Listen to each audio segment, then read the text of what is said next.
Assalamualaikum warahmatullahi wabarakatuh. Perkenalkan, nama saya Naila Sofia Aini. NIM saya 06020124068. Di sini saya akan menjelaskan materi dari bab 1 sampai bab 6 dari mata kuliah Fikih Muamalah Faraid. Semoga melalui video ini kita bisa sama-sama memahami dan mengambil manfaat dari pembahasan yang saya sampaikan. Untuk bab yang keempat, yaitu tentang klasifikasi ahli waris. Ahli waris dari jalur nasab, yaitu ahli waris yang hubungan kewarisannya itu didasarkan karena hubungan antara. Dalam hal ini, ahli waris itu dibagi menjadi dua, yaitu ahli waris nasabiah laki-laki dan perempuan. Apabila semua ahli waris perempuan itu tersebut adalah ketika pewaris meninggal dunia, maka yang dapat menerima bagian adalah ibu anak perempuan, cucu perempuan garis laki-laki, dan saudara perempuan sekandung. Jika semua ahli waris nasabiah laki-laki dan perempuan tersebut ada, maka yang dapat menerima warisan adalah ayah, ibu, anak laki-laki, dan anak perempuan. Ahli waris dari jalur perkawinan. Seseorang bisa memperoleh harta warisan menjadi ahli waris karena adanya ikatan pernikahan dengan pewaris, baik sebagai suami maupun istri. Jalur ini disebut dengan sebab sababiyah, yaitu hak waris yang timbul akibat adanya hubungan perkawinan, namun syaratnya pernikahan tersebut harus sah menurut syariat. Jika pernikahan dilakukan dengan akad yang tidak sah atau fasid, maka hubungan waris tidak berlaku. Ahli waris karena wala. Alasan seseorang bisa berhak menerima harta warisan salah satunya adalah adanya ikatan wala. Yang dimaksud dengan wala di sini ialah hak seseorang untuk mewarisi harta peninggalan orang yang telah meninggal karena orang tersebut pernah menjadi tuan yang memerdekakan si mayit karena ketika masih berstatus budak. Dengan demikian, jika seorang bekas budak meninggal tanpa meninggalkan ahli waris atau hanya meninggalkan ahli waris yang termasuk kategori ahli furud, maka sisa atau keseluruhan harta warisan diserahkan kepada bekas tuannya. Hal ini merupakan bentuk penghargaan atas jasa kebaikan tuannya yang dahulu membebaskan budaknya.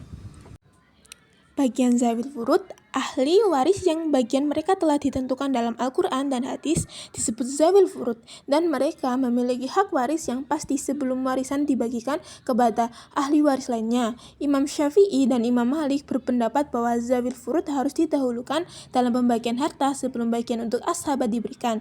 Jika setelah pembagian zawil furud itu, sisa harta akan diberikan kepada ahli waris ashabah, kecuali dalam kasus rot, yaitu pengembalian sisa kepada zawil furud. Yang dimaksud dengan ashabah binafsi adalah ahli waris yang menjadi ashabah sendiri, kecuali suami dan saudara laki-laki seibu. Semua ahli waris laki-laki yang nasabnya dengan mayit tidak diselingi perempuan disebut dengan ashabah binafsi, dan juga mereka yang memerdekakan.